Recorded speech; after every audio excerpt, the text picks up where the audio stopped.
What is going on, everyone? This is Chris, and today I'm gonna be working on 2013 Subaru Outback, and I'm going to replace power steering pump.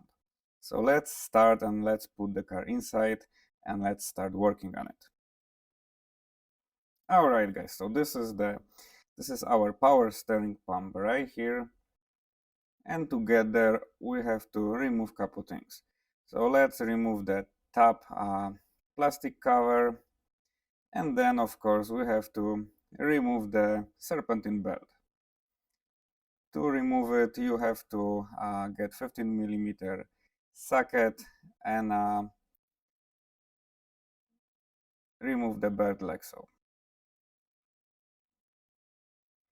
Okay, and when the belt is completely out, then we're going to continue of removing the other items.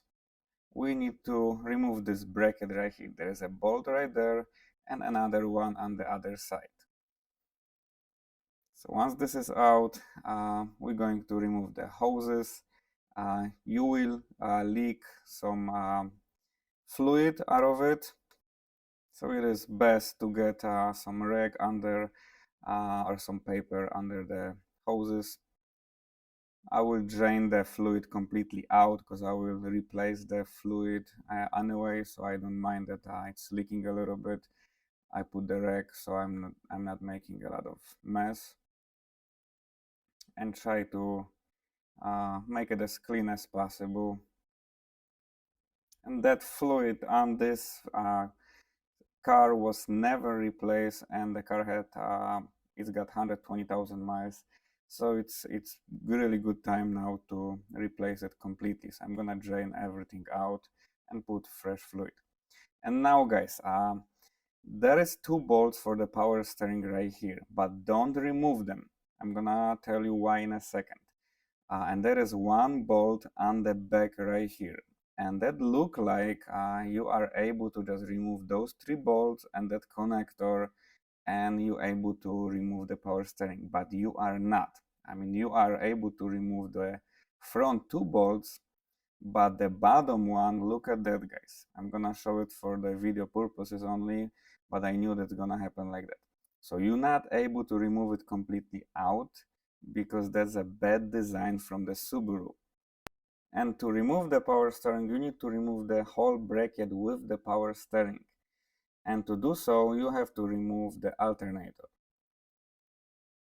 So there is a couple bolts that you have to remove, one right here, another one right there, and the third one on the bottom. The bottom one, you have to remove the pulley, remember about the connector, and of course disconnect your battery terminal like so. So the pulley is out, and now I have access for the bottom bolt.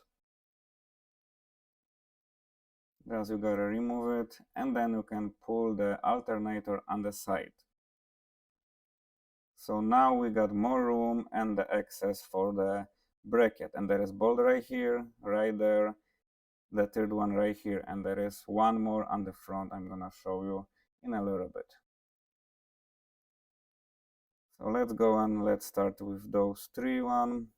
The left one on the back it's longer, so remember that the left one right there is a longer one, the other one is shorter.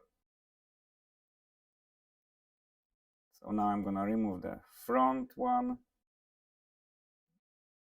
and I'm gonna remove that plastic out of the way so you guys can see better. And there is a 4th bolt right there. You have to remove it, and once this is out, then you can just pull the whole assembly out.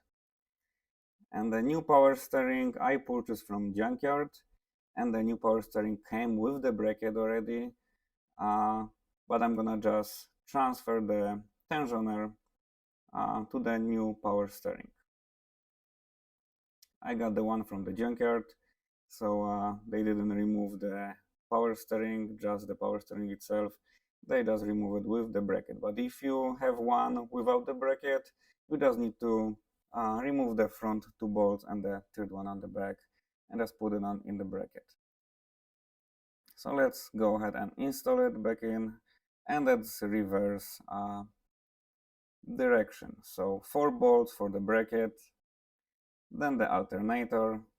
Remember to tighten all the bolts and remember about all connectors.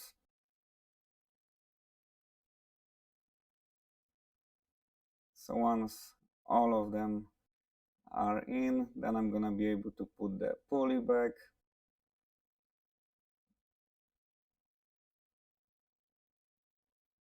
And then the top bracket, like so. Just make sure you put all connectors, hoses, everything back together the way it was before. The back connector, and of course the hoses. And after you start the car, just remember, guys, check if there is no leaks. And I'm gonna install the new belt, and remember about the fluid. Then start the car, turn the steering to the left, to the right a couple of times, and double check the fluid, and again check the leaks, and you are all set. So that's all, guys. If you guys have questions, comment below. Thank you so much for watching. Have a good one.